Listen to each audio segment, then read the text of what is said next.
নমস্কার, আমি সোহম আপনাদের সাথে অচেনা পৃথিবীতে। আজ ভূত চতুর্দশী উপলক্ষে অচেনা পৃথিবীতে শুরু হতে চলেছে এক রক্তে ভেজা গল্প। দেখুন, গল্পটা আগেও আপনাদের শোনাতে পারতাম, কিন্তু ব্যাপারটা হচ্ছে বছরের এই সময়টা না এলে ঠিক ভূতের গল্প বলার আমেজ আসে না।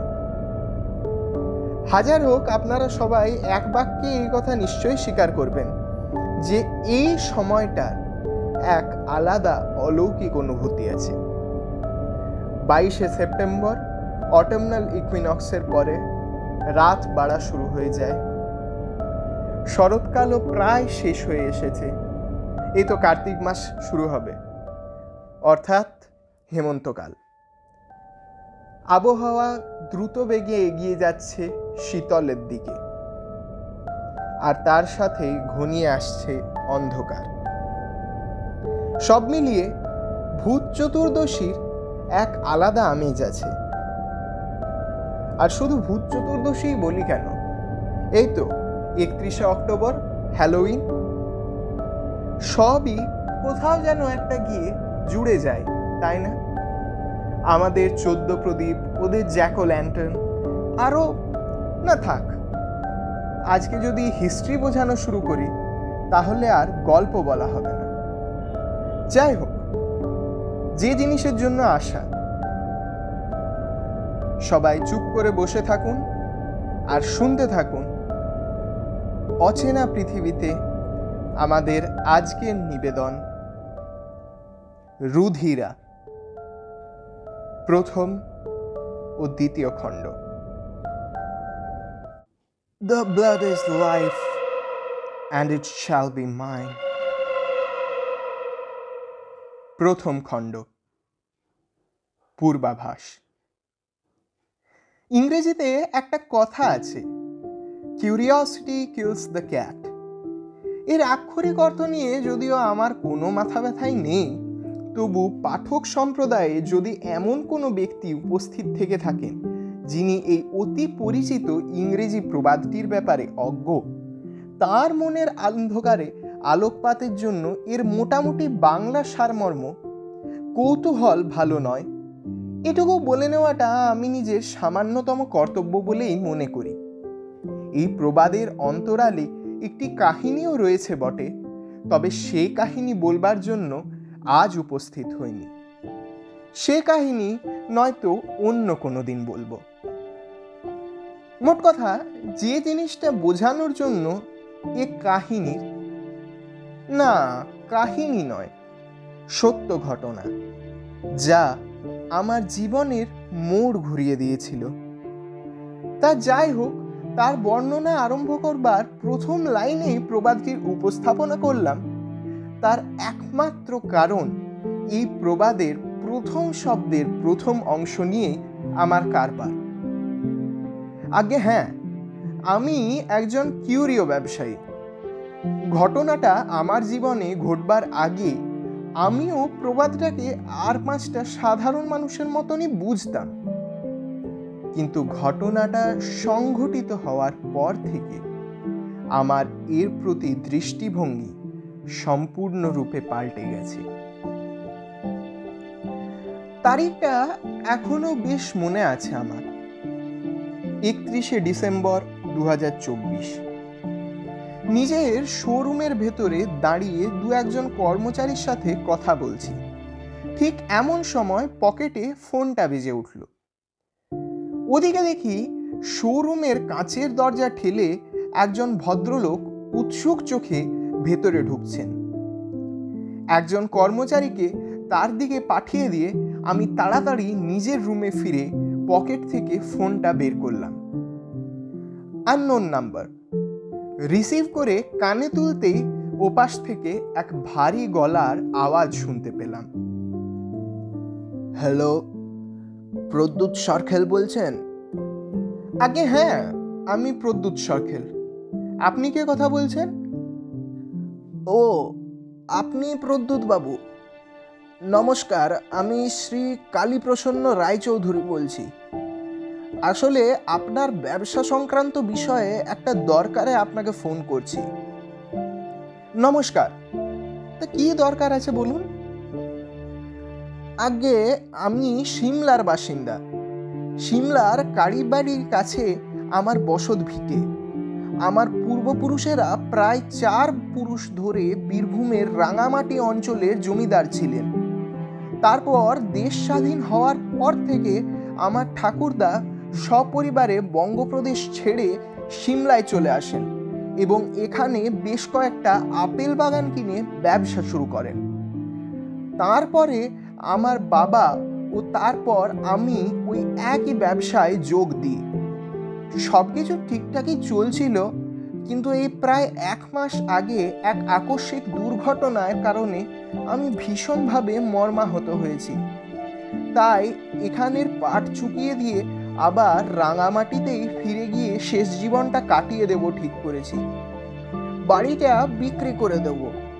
তবে এ বাড়িতে এমন অনেক জিনিস আছে যেগুলো এখনকার দিনে অ্যান্টিক, তাই ওগুলো কোনো ভালো কিউরিও ডিলারকে বিক্রি করে দিতে চাই।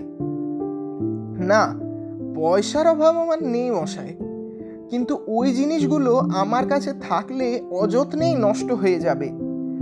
তাই ভেবেছি ওগুলো বিক্রি করে দেব। গুণী লোকের কাছে ওগুলোর কদর হবে। তা সেই ব্যাপারে অনুসন্ধান করছিলাম, তখন আমার এক পূর্ব পরিচিত মিত্র শ্রীযুক্ত নিহার রঞ্জন হালদার আপনার কথা বললেন। ও হ্যাঁ, নিহার বাবু, উনি একবার ওর পৈতৃক সম্পত্তি থেকে কিছু কিউরিও আমাকে বিক্রি করেছিলেন বটে। আগে হ্যাঁ, তা আসছে শুক্রবার আপনি যদি একটু সিমলায় আমার বাড়িতে আসতে পারেন তবে কথা আগে বাড়ানো যায়। বেশ, আমি আমার সেক্রেটারিকে না হয়। No mister Sarkel, I insist that you yourself come and meet me. এটাকে এক অশীতিপর বৃদ্ধের অহেতুক আবদার বলে উড়িয়ে দেবেন না যেন। জানবেন, দরকার আছে বলেই আপনাকে আসতে বলছি। বেশ, আমিই যাব তাহলে। ফোনটা রেখে দিলাম। ভদ্রলোকের এমন কি দরকার যে সেক্রেটারিকে পাঠালে হবে না? বুঝতে পারলাম না। তবে তার অনুরোধকে অগ্রাহ্য করতেও ইচ্ছে করল না। অতএব ব্যাগপত্র গুছিয়ে পরের দিন গঙ্গা সাতলুজ এক্সপ্রেসের 2nd ক্লাস কামরায় উঠে পড়লাম। 3রা জানুয়ারি ভোরবেলায় পৌঁছলাম আম্বালা ক্যান্টে। ভদ্রলোককে ইতিমধ্যে আমার আসার তারিখ বলে দিয়েছিলাম। উনি গাড়ি পাঠাবেন বলেছিলেন। ভোরবেলায় নিঝুম অন্ধকারে শীতের মধ্যে আমি একা ট্রেন থেকে নিচে নামলাম। প্ল্যাটফর্মে একজন কালো উর্দি পরা ড্রাইভার হাতে একটা বোর্ড নিয়ে দাঁড়িয়েছিল। তাতে বড় বড় অক্ষরে ছাপা, শ্রী প্রদ্যুৎ সরকেল, কিউরিও অ্যান্ড অ্যান্টিক ডিলার। সম্ভবত ভিড়ের আশঙ্কায় এই ব্যবস্থা। তবে তার আর দরকার হলো না। ট্রেন থেকে আমি নেমেছি, তাই আমাকে প্রদ্যুৎ সরকেল অনুমান করে ড্রাইভার আমার দিকে এগিয়ে এলো। आप प्रद्युत सरखेल? नमस्ते, मैं गुरुचरण ठाकुर, राय चौधरी साहब का ड्राइवर। साहब ने मुझे आपको रिसीव करने के लिए भेजा था। বলেই আমার ব্যাগটা এক হাতে তুলে নিয়ে গুরুচরণ বলল, मेरे साथ आइए। গুরুচরণকে অনুসরণ করে ওভারব্রিজ পেরিয়ে স্টেশনের বাইরে চলে এলাম। সেখান থেকে বাঁ দিকে বাঁক নিয়ে চলে এলাম পার্কিং লটে। একটা কালো রঙের 4x4 মারুতি সুজুকি জিমির পেছনের দরজা খুলে গুরুচরণ আমার ব্যাগটা তুলে দিল। তারপর সে উঠল ড্রাইভারের সিটে আর আমি তার পাশের সিটে। ভোরের অন্ধকারকে ফালা ফালা করা আলোকসজ্জায় সজ্জিত পাঞ্জাবের রাজপথ দিয়ে আমাদের গাড়ি রওনা দিল হিমাচলের উদ্দেশ্যে। আধ ঘন্টা মতন চলার পর পাহাড়ের দর্শন পেলাম। মেঘে আর কুয়াশায় ঢাকা পর্বত শ্রেণী। ঠিক যেন সমতলের রাস্তার অন্তিম প্রান্তে বীর দর্পে মাথা তুলে দাঁড়িয়ে আছে। জানুয়ারি মাস বলে তুষারাবৃত। রাস্তায় স্টারবাক্সে দাঁড়িয়ে কফি খেলাম। রাস্তায় যদিও তুষারপাত দেখতে পাইনি, তবে রাস্তার দুধারে স্তূপীকৃত বরফ জমে আছে। गुरुचरण बोल, कल शाम को स्नोफॉल हुआ था। इधर तो रोड पूरा स्लिपरी हो जाता है स्नोफॉल के बाद, कभी कभी लैंडस्लाइड भी होता है। उसलिए बर्फ गिरने के बाद पुलिस और नहीं तो ऐसे ही आदमी लोग आके रोड से बर्फ हटाने में लग जाते हैं। जाखू टेम्पलेर अवशेषे दूर पहाड़ेर माथाय देखा मिलल। किछुक्षणेर मध्येई आमादेर गाड़ी एसे थामलो पहाड़ेर ओपर एकेबारे खादेर प्रान्ते निर्मित एक विशाल अट्टालिका, रायचौधुरी पैलेस। दुधारे झाउ गाछेर सारिर मध्य दिए रास्ताटा एसे सेई प्राचीन अट्टालिकार बिलिति धाँचेर गाड़ी बारान्दाय थामलो। गाड़ी थेके नेमे देखी हाथे रूपोय बाँधानो छड़ी एक भद्रलोक दाड़िये आछे। परने पशमेर मोटा ड्रेसिंग गाउन, माथाय टुपी। भद्रलोक सुपुरुष, तबे चेहराय बयसेर छाप सुस्पष्ट। बुझलाम इनी कालीप्रसन्न रायचौधुरी। गाड़ी थेके नामतेई भद्रलोक जोड़हात करे नमस्कार करलेन। आमी प्रति नमस्कार जानालाम। तारपर भद्रलोक आमाके पथ देखिए भेतरे निये गेलेन। गुरुचरण सम्भवत गाड़ीटाके ग्यारेजेर दिके निये गेल। विशाल अट्टालिका, मेझेते पालिश करा काठ, तार ओपर काश्मीरी कार्पेटेर आवरण। प्रथमे विशाल बैठकखाना, बैठकखानार माझे छोट्ट टी टेबिल और दुपाशे मखमले मोड़ा दुटो सोफा और ठीक उल्टो दिके एकटा 50 इंचिर एंड्रয়েড टीवी। दुधारे देवाले विशाल आकृतिर कयेकटी अয়েল पेंटिंग, माथार ओपर बृहत् आकृतिर झाड़बाती, देवालेर गाये गाये होल्डारे आटके रखा रूपोर मोमबाती दान। सब मिलिए राजार महल मने हय। उल्टो दिके सोफार दिके हाथ तुले आमाके बसते इशारा करे कालीप्रसन्न बाबू निजे आरेकटा सोफाय बसलेन। आमिও बसले पर उर्दिपरा बाटलार एसे टेबिलेर ओपर 2 काप उत्कृष्ट मानेर चा और तार साथे किछु कुकिज और माफिन दिए गेल। भद्रलोक आमाके इशारा करे निजे एकटा काप तुले निलेन। आमिও चाয়ের কাপ তুলে निःशब्दे चुमुक दिए प्रथम नैशब्द भाঙলাম। দুপাশের দেওয়ালের দিকে আঙ্গুল দেখিয়ে জিজ্ঞেস করলাম, এরা সবাই কি আপনার পূর্বপুরুষ? কিছু পূর্বপুরুষ, আবার কিছু উত্তরপুরুষ। চায়ের কাপ হাতে ভদ্রলোক একটা অয়েল পেন্টিং এর দিকে এগিয়ে গেলেন। এ দেখুন, ইনি আমার ঠাকুরদা শ্রী দুর্গা প্রসন্ন রায়চৌধুরী, আর এরা আমার পিতামাতা শ্রী ভবানীচরণ রায়চৌধুরী ও শ্রীমতী বাসন্তী দেবী। ইনি আমার জ্যাঠামশাই উমাকান্ত ও ইনি তার পত্নী। আমার জ্যাঠামশাই নিঃসন্তান ছিলেন। এরপর ভদ্রলোক আর দুটো ছবির দিকে এগিয়ে গেলেন। একটা ভদ্রলোকের নিজের ও তার সাথে এক মহিলা, মিসেস রায়চৌধুরী নিশ্চয়ই। অন্তিম তৈলচিত্রের সামনে এসে কালীপ্রসন্নের চোখে জল ফুটে উঠল। আর হয়তো আমার মনের ভুল, কিন্তু একটু ভয়ও ফুটে উঠল। তবে পরক্ষণেই সেটা উবে গিয়ে চোয়াল শক্ত হলো। নিজেকে কোনোভাবে সংযত করে সেই তৈলচিত্রে অধিষ্ঠাত্রী অপরূপা সুন্দরী লাবণ্যপূর্ণা যুবতীর দিকে তর্জনী নির্দেশ করে বললেন, এটি আমার কন্যা রুধিরা রায়চৌধুরী। ও, অপরূপা সুন্দরী আপনার কন্যা, তবে আপনি বিপত্নিক। আর আপনাকে দেখে মনে হয় একাই থাকেন। আপনার মেয়ের বিয়ে হয়ে গেছে নিশ্চয়ই? আগে না, ও পড়ার সূত্রে বিদেশে থাকতো, আরও অবিবাহিতা ছিল। ও, হঠাৎ কি মনে হতে চমকে উঠে জিজ্ঞেস করলাম, ছিল মানে? হিম শীতল গলায় কালীপ্রসন্নবাবু বললেন,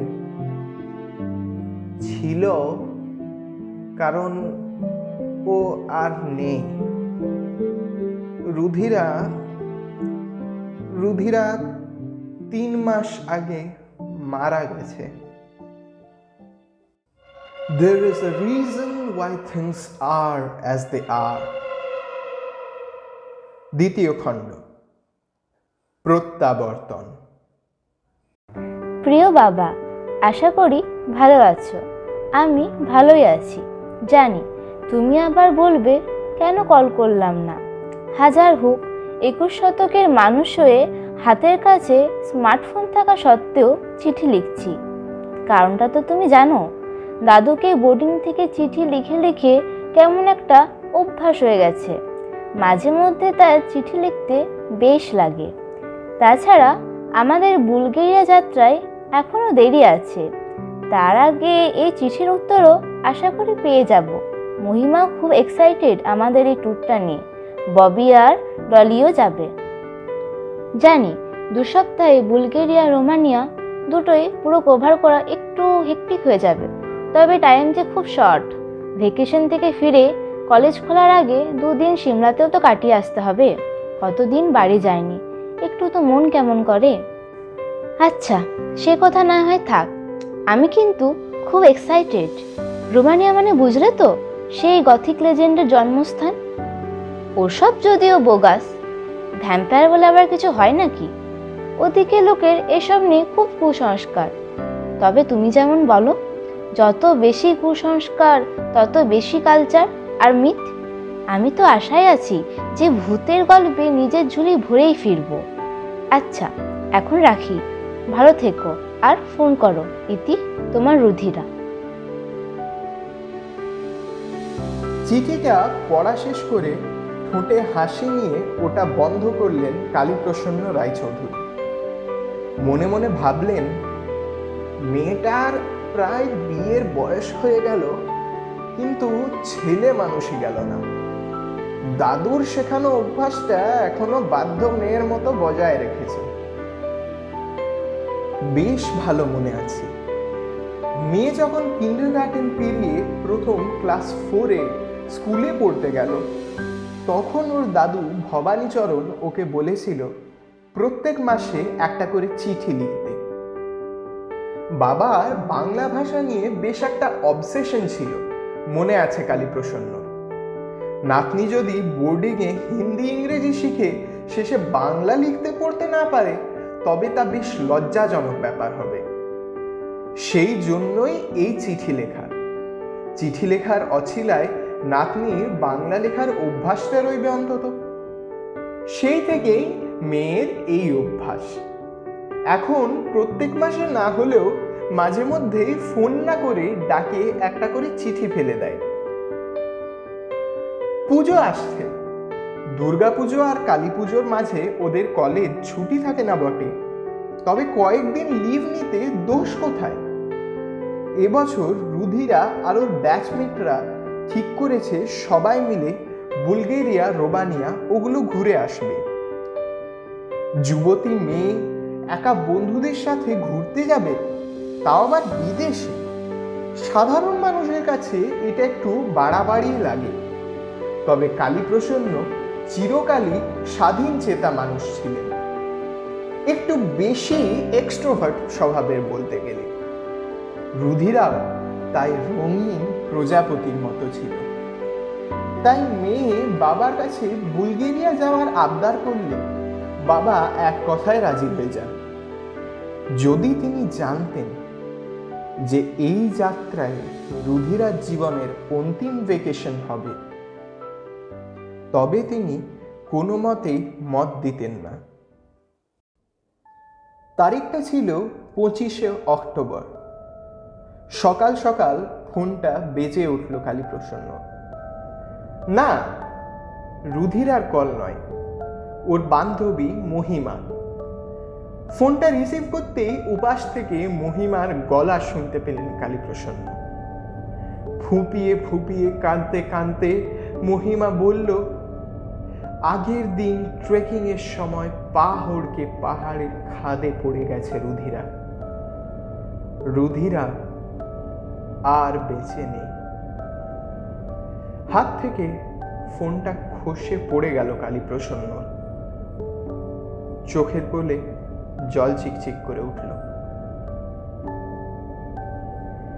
এর পরের দিনই ফ্লাইটে কালীপ্রসন্ন বিদেশ পাড়ি দেন। ভ্যালি অফ জ্যাপিলোর, রোমানিয়ায় অবস্থিত ট্রান্সিলভেনিয়া অঞ্চলের এক অতি প্রসিদ্ধ ট্রেকিং রুট। যারা একবার এই সুবিশাল কার্পেথিয়ান পর্বতমালার এই প্রান্তে পাড়ি দিয়েছেন তারা এক বাক্যে স্বীকার করেন যে এই সুবিস্তৃত পর্বত শ্রেণী একাধারে বিশ্বের সুন্দরতম ও ভয়ঙ্করতম স্থানগুলির একটি। এই ভয়ঙ্কর সুন্দর ভ্যালিকে পারলে একা হাতে জ্বালিয়ে দিতে ইচ্ছে করছিল কালীপ্রসন্নর। এই বিশাল পর্বতমালা যে আদতে এক নৃশংস নরখাদকের থেকে কিছুমাত্র আলাদা নয় তাও মনে হচ্ছিল। এ যেন বাংলার বাঘ, সুন্দরতম হলেও ধূর্ত, কেবল সুযোগের অপেক্ষা করছে থাবা বাড়ানোর।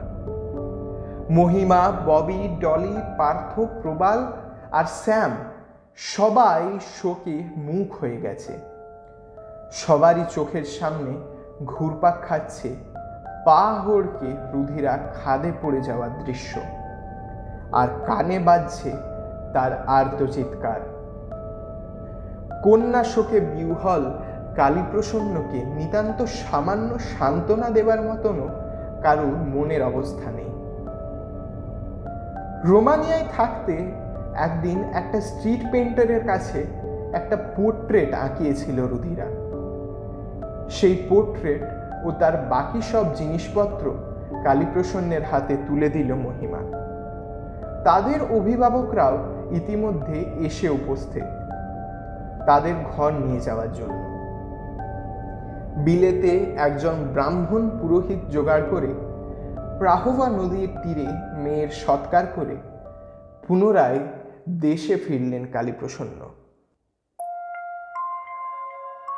আজ প্রায় 1 মাস হয়ে গেল রুধিরার মৃত্যুর পর, কিন্তু টার্কিশ এয়ারলাইন্সের সেই দিল্লিগামী ফ্লাইটের থেকে আজ পর্যন্ত একটা রাতও দুঃস্বপ্নহীন কাটেনি। প্রত্যেক রাতে কালীপ্রসন্ন সেই একই দুঃস্বপ্ন দেখে যাচ্ছেন। চারিদিকে অন্ধকার, আর তার মাঝ থেকে ভেসে আসছে ছোট্ট শিশু থেকে শুরু করে অল্প বয়সী যুবকদের আর্তচিৎকার, বা বলা ভালো মরণ চিৎকার। আর দূর থেকে, বহু দূর থেকে ঠিক যেন অবিকল রুধিরার কণ্ঠে খিলখিলিয়ে হাসির শব্দ। এরপরই চারিদিক ঠিক যেন কাঁচা রক্তের মতো লাল হয়ে যায়, আর তারপরই একটা পরিচিত কণ্ঠে কেউ বলে ওঠে, বাবা, আমার পোর্ট্রেটটা তুমি দূরে কোথাও পাঠিয়ে দাও। ওই অয়েল পেন্টিংটা যতক্ষণই বাড়িতে থাকবে ততক্ষণ তুমিও নিরাপদ নও। আমি কোনো মতে নিজেকে আটকে রেখেছি, বেশি দিন পারবো না। কিছু একটা অঘটন ঘটে যাওয়ার আগে তুমি ওইটা দূর করে দাও। দুঃস্বপ্ন যতদিন রাত্রিবেলার ঘুমের মধ্যে সীমিত ছিল ততদিন তবুও ঠিক ছিল, তবে তারপর থেকে সেই অপরিচিত দুঃস্বপ্ন ক্রমেই বাস্তবে হানা দেওয়া শুরু করল। দিনের বেলায় কিছু হয় না, কিন্তু সন্ধ্যা নামলেই শুরু হয় সেই অপ্রাকৃত ব্যাপার। কালীপ্রসন্নের কেবলই মনে হয় ঘরের কোণের অন্ধকার থেকে এক ছায়ামূর্তি নিঃশব্দে তার দিকে তাকিয়ে আছে। চকিতে মনে হয় কেউ যেন পিছন দিয়ে হেঁটে চলে গেল। আর যদি কোনোদিন বৈঠকখানায় বসে থাকেন তখন মনে হয় অয়েল পেন্টিংয়ের মধ্য দিয়ে রুধিরা যেন এক দৃষ্টে তাঁরই দিকে তাকিয়ে আছে। রাত্রি হলেই ওই অয়েল পেন্টিংটা যেন জীবন্ত হয়ে ওঠে। ঠিক মনে হয় যেন এক্ষুনি ফ্রেমের ভেতর থেকে বেরিয়ে নেমে আসবে। সেদিন ভোরবেলায় রাস্তার মোড়ে চায়ের দোকানে পৌঁছেছেন কালীপ্রসন্ন। চায়ের গুমটিটা আজ বন্ধ। আশ্চর্য ব্যাপার, গুকেশ সিং তো ভোর 4টে থেকে চায়ের গুমটি খুলে বসে থাকে। রুধিরার মৃত্যুর পর কালীপ্রসন্ন বাইরের জগতের সাথে সম্পূর্ণরূপে বিচ্ছিন্ন হয়ে গেছিলেন। এতদিন পর আজ আবার হাঁটতে বেরোলেন, কিন্তু বুঝতে না পেরে গুমটির সামনে বেঞ্চিতেই বসে রইলেন কালীপ্রসন্ন। गुकेश एलो 7:30। क्या भाई गुकेश, आज इतना देर हो गया आने में? अरे रायचौधरी साहब, आपको पता नहीं है? अच्छा, पता होगा भी कैसे, आप तो निकले नहीं है ना बहुत दिन। शहर में तो नाइट कर्फ्यू चल रहा है। क्यों, क्या हो गया? अरे मत बोलिए रायचौधरी साहब, शहर में राक्षस आ गया है। क्या राक्षस? क्या बोल रहे हो? अरे मत बोलिए, रात में हर रोज एक राक्षस निकल रहा है। रात को कोई अगर घर से निकलता है तो जिंदा घर नहीं लौटता। सुबह उसका लाश मिलता है। ये सब करीबन 1 महीने पहले शुरू हुआ था। पहला गया सुरेश ठाकुर, रात को बीमार बेटी के लिए दवाई लेने निकला और फिर कभी जिंदा घर नहीं लौटा। सुबह उसका लाश मिला माल रोड पर। क्या बोलिएगा रायचौधरी साहब, एक बूंद खून नहीं था बंदे के लाश में और गला पूरा जख्म से भरा हुआ, जैसे किसी ने दांत से नोच खाया हो। तब से हर रात कोई ना कोई मरता है और दूसरा दिन उसका ब्लडलेस बॉडी मिलता है। पुलिस अभी तक कुछ नहीं कर पाई है। वो बड़ा बाबू कह रहा था कि कोई जानवर है, पर बोलने से ही सच तो बदल नहीं जाता साहब। ये तो इस दुनिया का जीव ही नहीं है। और वैसे भी बहुत लोगों ने देखा है उसे, उस परछाई को, एक काली परछाई। पुलिस ने लोगों को अंधेरा होने के बाद निकलने से मना किया है। उसीलिए मैं भी सूर्योदय के बाद ही घर से निकला। पर पुलिस के कहने से क्या होता है साहब, अब बस ऊपर वाला ही रक्षा कर सकता है। शैतान की नजर पड़ी है शिमला पर, शैतान की नजर। কালীপ্রসন্ন যখন বাড়ি ফিরলেন তখন তার কপালে চিন্তার ভাঁজ। আসার পথে শুনলেন রামলাল ঠাকুর গত রাত্রে এই বিভীষিকার শিকার হয়েছেন। কর্মসূত্রে রামলাল তার পূর্ব পরিচিত।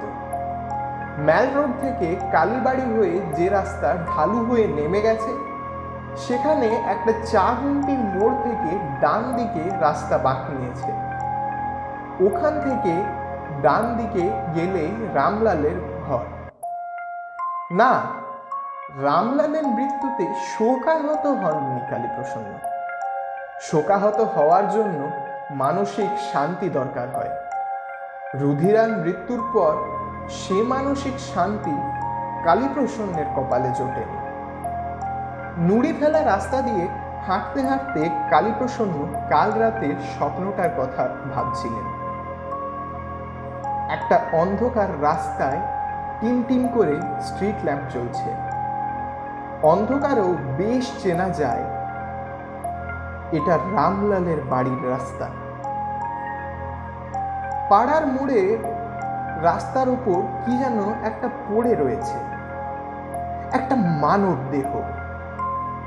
আর তার গলার ওপর কি একটা যেন ঝুঁকে আছে। কে কে ওখানে? চিৎকার করে উঠলেন কালীপ্রসন্ন। চকিতে সেই জন্তু মাথা তুলল, আর কালীপ্রসন্ন দেখলেন সেটা রুধিরা। তার পরনে কালো পোশাক, মুখটা অসম্ভব রকমের ফ্যাকাশে, ঠোঁটের ফাঁক দিয়ে বেরিয়ে এসেছে দুটো ধারালো দাঁত। তার মুখ থেকে টক টক করে তখনও ঝরে পড়ছে পাশে পড়ে থাকা মৃত রামলাল ঠাকুরের রক্ত। এক পৈশাচিক হিংস্রতা সেই মুখে। রুধিরার সেই চিরাচরিত স্নিগ্ধতা নেই। আচমবিতে একটা হুঙ্কার ছেড়ে রুধিরা বা তার রূপ ধরে আবির্ভূতা হওয়া সেই পিশাচি পিছনের অন্ধকারে মিলিয়ে গেল। তখনও পর্যন্ত কালীপ্রসন্ন ওটাকে একটা নিছক দুঃস্বপ্ন বলেই উড়িয়ে দিতে পারছিলেন, কিন্তু আজ সকালের পর আর পারলেন না।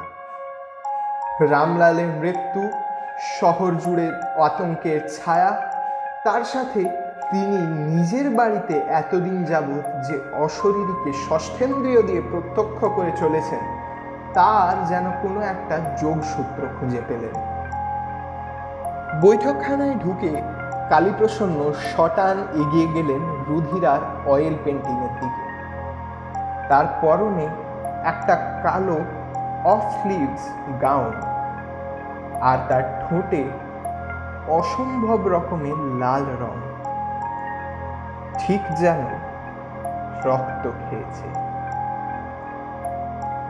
কি, কেন, কিভাবে, কিছুই জানেন না কালীপ্রসন্ন।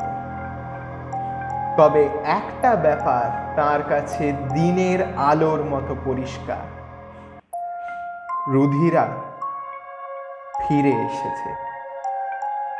আর সেই ক্রমাগত প্রত্যেক রাতে সিমলার মানুষ শিকার করে চলেছে।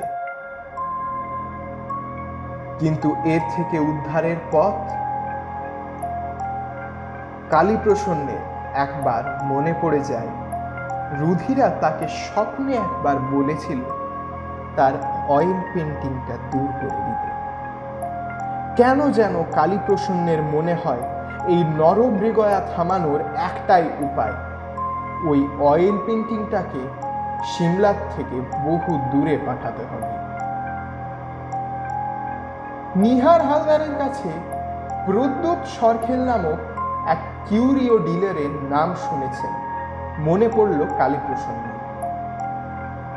ফোন করলে নিহারের দেওয়া নম্বরটা ডায়াল করলেন কালীপ্রসন্ন। এতক্ষণ শুনছিলেন অচেনা পৃথিবীতে আমাদের আজকের নিবেদন রুধিরা প্রথম ও দ্বিতীয় খণ্ড। গল্পের শেষে আজ আপনাদের জন্য রইল একটা প্রশ্ন। আজ ভূত চতুর্দশী, সবাই 14 শাক খেয়েছেন নিশ্চয়ই। তা কতজন সেই 14টি শাকের ঠিক ঠিক নাম জানেন? কমেন্ট করে জানাবেন কি কি নাম। তবে বলে রাখি, গুগল বা পাঁজি ঘাটা অ্যালাউড নয়। যদি নিজে জানেন তো ভালো, যদি ঘরের কাউকে জিজ্ঞেস করে বলেন তাও ঠিক আছে, তবে অন্য কোনো পন্থা দয়া করে অ্যাপ্লাই করবেন না। সকলকে শুভ প্রেত পার্বণ। সবাই ভালো থাকবেন, সুস্থ থাকবেন। নমস্কার।